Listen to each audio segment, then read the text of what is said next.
Welcome to the Doctor's Inn. I am Dr. Frank Speidel. I've had a career in medicine that has extended from being an orderly to being a hospital CEO. And in between there, I sandwiched 40 years of practicing emergency medicine. With me today is a good friend of mine, Tom Kerrigan, who graced with wit and cleverness, and he still calls me friend after all these years. And I invited Tom to come by to talk about a topic that I think we're all involved with in some way. Good morning, Frank. Thanks for having me. Thank you for being here, Tom. Frank, we've chatted over the years many times for many things, and most recently we were talking about vaccines, and you spoke pretty passionately about you think not enough vaccines. Now you were talking about antibiotics, too much antibiotics. Tell me, enlighten me.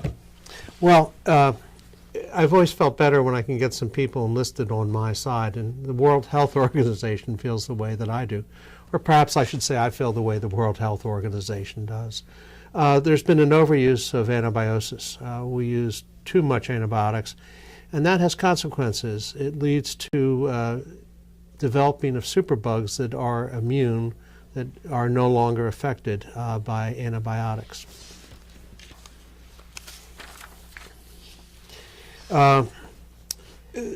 We do overuse antibiotics. If you look at the United States, the usage of antibiotics, you can see that there's a spectrum from a lot of usage in some states to less usage in other states. Now that may be that people are sicker in some states, people are sicker in Alabama than they are in Vermont. But when the difference in the per capita prescription of antibiotics is a factor of 2, you have to wonder that there may be something different going on than illnesses.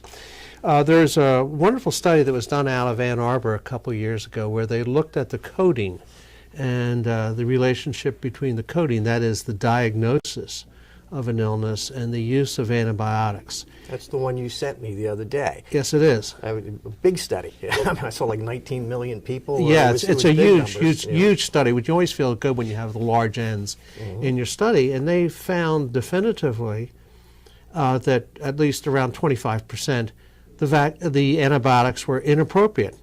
And that they were being generous, because if you closely read the study, many of the ones where they couldn't make a definitive thing, they gave people the credit, well, maybe it was indicated. Probably it's around 50 to 60% of what we prescribe is inappropriate. Tell me about that. I mean, okay, the harm of it. What's the harm? Well, you know, we all know. When I'm sick, I know I'm sick, and I want something done about it. I need something to happen. Unfortunately, we've gotten to the stage of that when I'm sick and I've got a problem, the something to happen is frequently antibiotics. And sadly, that's grossly inappropriate. Why do I say that? First of all, the illness may not be due to a bacteria. We all know that you can be terribly sick from a viral illness or just an environmental stimuli can cause a lot of symptomatology. If I walk out into the cold dry air, I'll get a little bit of bronchorrhea and cough. I'll start producing some stuff from my lungs, and I'll start coughing. That's not an infection. So there's You're not going to give me a pill for that, Frank? Well, I hope not, but probably I might have at one time. And that's part of the problem is we respond to our patients. Some bacteria are not susceptible. And even if the bacteria is susceptible and it is causing our illness, it may not make any difference whether we get treated or not. If I treat somebody and they are miserable and sick for 2 to 3 days, and I treat them with an antibiotic, and if I don't treat them with an antibiotic and they're sick and miserable for 2 to 3 days, what have we gained? And that's probably more common than not. Now, there is some harm to this to the individual. Antibiotics are not without side effects. Okay. And there's also some harm to society. There is societal harm from the inappropriate use of antibiotics. I mean, I know as a kid growing up in the 50s, we'd go to Dr. Miller and he'd give us a shot of penicillin. And by probably the time I was 7 or 8 or 9 in the late 50s. Well, then it changed to streptomycin or something. I don't remember, but I know it changed over those 10-year periods because it didn't work anymore, or it was better, or the germs changed and it didn't. I guess, got this resistance that you're talking about. But he gave us a shot. That was of some kind. And that shot or those pills were not without side effects, Tom. We like to think it takes away the illness and makes us better quicker and prevents bad things. Sometimes it does. But that treatment, that antibiotic treatment, can also cause you problems.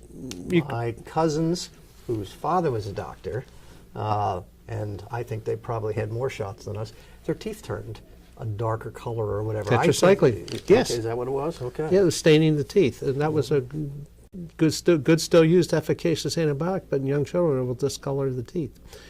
From too much use, or just the price you pay to get rid of the disease? Well, there's another drug we could have used that would have been better than the tetracycline, which many of us did. Now, some of the things that happen when we do give antibiotics, the side effects can be something like allergies. Now, that allergy may be something relatively simple and benign, like you get itchy, and that's kind of self-limited. We can scratch our way. It can also, the allergy can manifest itself by an anaphylactic reaction, which is life-threatening, which is catastrophic. Beyond the allergies, we can have nausea. We can have some cramping. We can have some loose stools, some diarrhea. The other challenge is, though, that some antibiotics, if we give them long enough, will give us a very lethal infection of our bowel. It's enterocolitis caused by Clostridium C. difficile. And that's not what you... Sounds terrible, Frank. I have a hard time even saying it because I hyperventilate. It doesn't sound good. That's not something that, we've heard about, in the background, you've sort of known about antibiotics going bad on you or not being effective anymore and what's going to happen, kind of scary stuff. But what you mentioned, that's kind of news to me, and I sort of pay attention. Would you repeat the name of that? Oh, Clostridium C. difficile. Clostridium difficile. Well, one of the challenges we have, besides just the difficulty the patient has, there's a societal effect too, and that comes about because we create drug-resistant organisms. Back in the 60s, during the Vietnam War, the fear of penicillin-resistant venereal diseases from the troops over in Vietnam having handfuls of penicillin pills, take enough pills to make symptoms go away or then stop.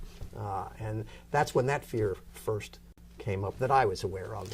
Incredibly enough, it actually goes back to the times of Fleming. We started to see way back when he invents penicillin, a little bit time after that, there's a nice graph that shows that, we started to develop and identify penicillin-resistant organisms that had prior been sensitive to penicillin.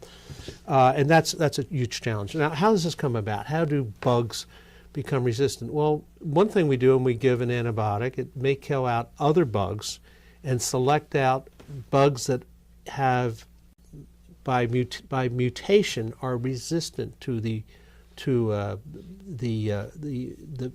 antibiotic, or these bugs are remarkably clever. They've survived millions of years longer than we have because they managed to share and trade back and forth DNA that is helpful in their environment. They can literally trade DNA back and forth that gives them resistance to antibiotics. Now, that's, we have the huge challenge of having losing antibiotics that had previously been effective to treat illnesses. What happens from that is that we drive up the cost of health care. One time, a given drug would be sufficient to treat an infection. That drug changes. We have a methicillin-resistant Staph aureus. Now, all of a sudden, we have to use more expensive drugs for longer periods of time, when in the past methicillin would have done the job. So we have an increased cost of providing the care, And the other cost is we have to research and find the next generation. The replacement. The replacement. The replacement for the resistant. So far, you know, when I heard, when we read, when it was being brought up that we were losing the protection of these, I know thoughts came to my mind. I remember my dad talking about, and this would have been a long time ago, but his best friend dying from an infection on his foot from like a blister back in the day before they had the antibiotics, and was that on the horizon? Well, I thought, okay, they'll just keep inventing new drugs, but is there a limit? I mean, do you get to a point where there's just no new drug that they can come up with? Well, we are getting to that, and it's a multifactorial reason why we are getting to that stage. How did we get here to start with? You know, what happened that we ended up abusing antibiotics? I think everybody owns part of this. I think everybody includes the patients, like you and I, caregivers, the providers of care, and society, and pharmaceuticals. We all have part of the responsibility, and I think it's worth taking some time to explore this. Why do I say a patient is responsible? We want to satisfy patients. Good physicians understand they get up and go to work every day to take care of people. And if they're not doing that, if you're not making this patient know they're better and feeling better, you're sort of failing, aren't you? Don't just stand there, do something. That's right. My kid's screaming and crying. Exactly. We expect the physician to do something. And we tend to be, as a society, I think we have a characteristics. Aren't we kind of like just add hot water and stir, the instant rice time? We expect what we want when we want it. We expect to get it. I know I'm sick. Give me that Z-Pack. That's kind of a feeling that we have. We want things to happen quickly in our society. Now, caregivers, if I see a child who's got a benign, self-limited viral illness, I can spend some time and sit and talk with mom or dad and answer their questions. Give them a chance to dialogue, explore all their concerns. This can be very successful. Sometimes you have to spend a lot of time. Because recently, you know, parents love their children and they know what they want when they want it, and Tommy always gets better with amoxicillin. Maybe the case. But to get away from that for these benign self-limited illnesses such as a viral illness, it's easier for me to write a prescription than to spend 20 minutes in a busy emergency department talking with mom and dad about how we care for a child with fever. I can understand that. I mean, it makes a lot of sense to me, the human nature of it, that the doc's got to do something.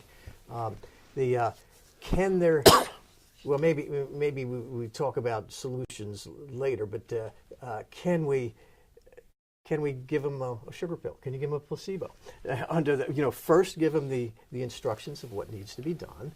Plenty of liquids, and, as my mom said, probably your mom said, the cold's 3 days coming, 3 days there, and 3 days going. And that's a virus, right? Mm-hmm. I think. Your mom's a wise woman, that's for sure. If you give them the right lecture, enlighten them as best you can, you still need to satisfy the need of do something. And can you give them even if it's a go home, make some tea, put some honey in it, and drink that. And if you tell them every 4 hours, I had never thought of that or heard about that. There's kind of an ethical thing about not giving placebos. We probably ought not to be. Well, you got an ethical thing about not giving antibiotics. But okay, but that's, no, you're making the good point, Tom. I mean, I never thought of that before, but that is one consideration. And even if it's not a placebo, just a but like you, plan. like, I want you to drink a glass of hot water every 4 hours. Yeah, but no, that's actually a saline mouthwash for sore throats is not a bad idea. That's give them a plan of action. I think the most important thing, and when people are talking to their physicians, one of the good questions is, what should I look for? What should I worry about? Yes. When do I come back here? When do I call? When do I drop everything and run to the hospital? I think these are the good questions that we need to be asking our docs. It's always easier to prescribe than it is to explain. decades ago, I was fortunate. I had working with me in one emergency department a man who, this was out in the community, reasonably sized community hospital. The man was an academic. He was from CHOP, and he was everything I wanted to be as far as being a doc. He was gentle, brilliant, kind, and he was unique. He was both an emergency physician, and he was also an infectious disease specialist. I'll call him Gary. Gary goes on and he writes, I think, one of the first real solid textbooks in pediatric emergency medicine. He didn't write it. He was the editor along with other people. But he was just wonderful. I'd seen him practice medicine, and I learned from him every time I watched him in a patient interaction. So one day, coming to work, my phone rings, and it's the CEO of the hospital. He's upset. He wants to talk to me right away. There's a bad event in the emergency department the night before. Drop everything. I talk to my CEO. He tells me that one of the doctors out in the community, let's call him Dr. Joe, called in, was furious, sent a patient to the ED last night, a 15-month-old child with a fever, and got sent home with no antibiotics. And we don't want to do this. We're not going to win the hearts and minds of the community if we practice medicine like this, right, Fred? Well, I pulled the chart, and Dr. Gary, my CHOP emergency physician and CHOP infectious disease person, had seen the child. And I know the way he practiced medicine, and the chart was perfect. And documentation of explanations, what to come back for. And that's Gary's just as good as you're going to find. But people are upset. My hospital CEO was upset, and there was a community doctor who was upset. And this poor mom gets a bill and doesn't get antibiotics. Now, interestingly enough, in sorting through this out, when I talked to Mom, who had brought the child in, she loved Dr. Gary because he sat and he talked to her and he answered her questions. And when she left, she had a feeling of what was happening with her 15-month-old. That's what we want. But a lot of times it's easier just to write the script. Now, I think society... I've seen some emergency departments, and having the time to make those explanations when everybody's hair is on fire versus the days when it's slow. I mean, a doctor can do what a doctor can do, but there's only so many minutes. Tom, you were such a sensitive and aware man. I keep forgetting that you are sometimes, because you're absolutely right about that. And that's one of the challenges of practicing good emergency medicine, is somehow to go from the hurly-burly and confusion of disasters to being able to turn down, sit down and just talk to the patient and listen to the patient. That's one of the challenges. One of the other things, too, is our society. I'll throw this out to you. I sometimes feel that we have gotten to the stage where everything needs a pill. Mm-hmm. We medicate children in school. Yeah, oh yeah. Because they're looking out the window, because whatever. I mean, that's kind of a standard of care nowadays. Maybe that's the right thing to do. I don't know. I'm not sure. I have in my gut sense that, take for example, we use an awful lot of psychotropic medications. Many people, I'm surprised at how many people are taking meds for anxiety. Maybe it's indicated. How many people are taking meds for depression? Our society sort of has accepted this and says this is a good way to go. I believe that life has sadness in it. We don't sing and dance. Even in heaven they don't sing and dance all the time. And I believe that not every person that's sad needs to be on a psychotropic medicine. But the guy that was driving down Lancaster Avenue a little while ago when I was at the light, he needs to be on something. Well, yeah, there's no doubt. But I've seen him too, the same guy.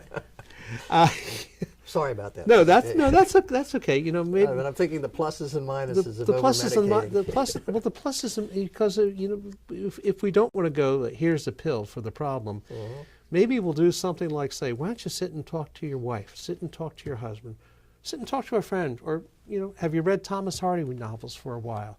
Now there are people that have obviously devastating illnesses that benefit from psychotropic medicines. Mm-hmm. It's not clear to me that maybe we aren't predisposed to go to a pill more than talk. Simple solutions, That's yeah. Yeah, it's worked for a long time. Don't just stand there, do something. That's, I agree with you. I'm going to steal that line. Don't just stand there, do something. So pharma owns some of this problem too. And there's a lot of things that I blame big pharma, the pharmaceutical industry for. I think that as we are seeing from many states' attorney generals, there's a willingness to go after pharmaceuticals for the opioid crisis, for the marketing and aggressively conveying information. I can't blame pharmaceuticals entirely for this, though. What can they do? I mean, they make the pills. They can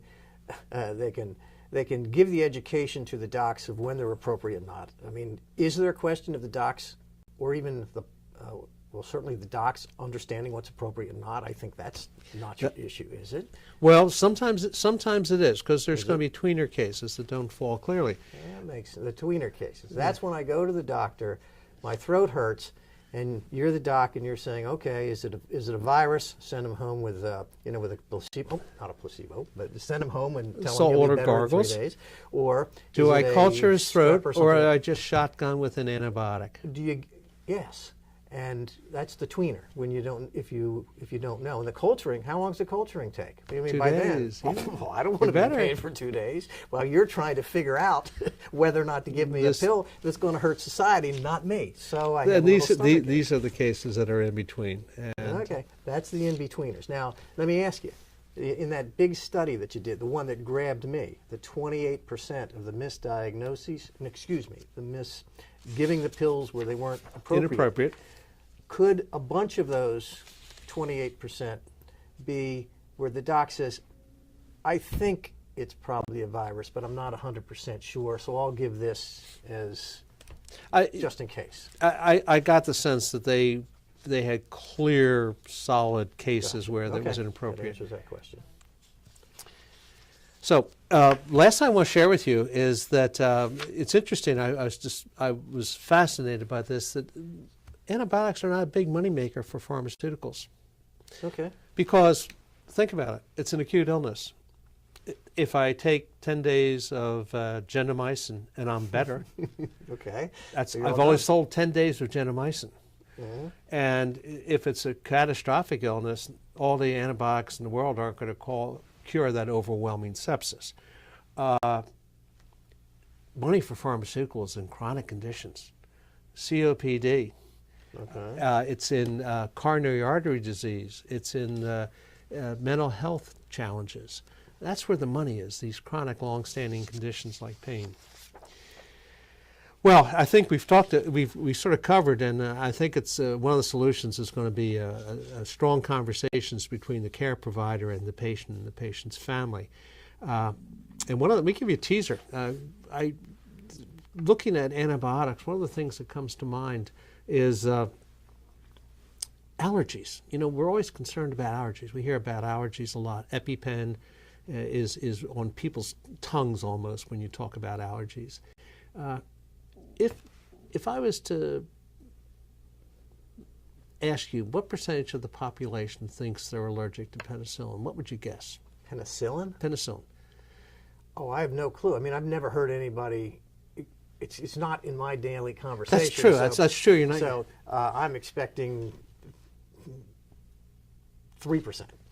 10% of the population will say they're allergic to penicillin. Will say they are. Yes. Okay. Now, what percentage of those people do you think are allergic to penicillin? Well, a total of 3%. 1%. I was close. No, I wasn't. I'm sorry, it's 10%, which means that 1% of the population has a true documented skin test for allergy. I guess you do that early on with a patient. I mean, it's something, if it was ever checked with me or my kids, I don't remember. I guess they did it early and it's in the record and you don't give them penicillin after that. I had gotten in the habit of recommending people say they're allergic to penicillin or allergic to something else to tell them, get a skin test, see your family doctor and set that up. Thank you for your time and following us. And Tom Kerrigan, thank you very much for coming in here Thanks for having me. Being a participant. Appreciate it.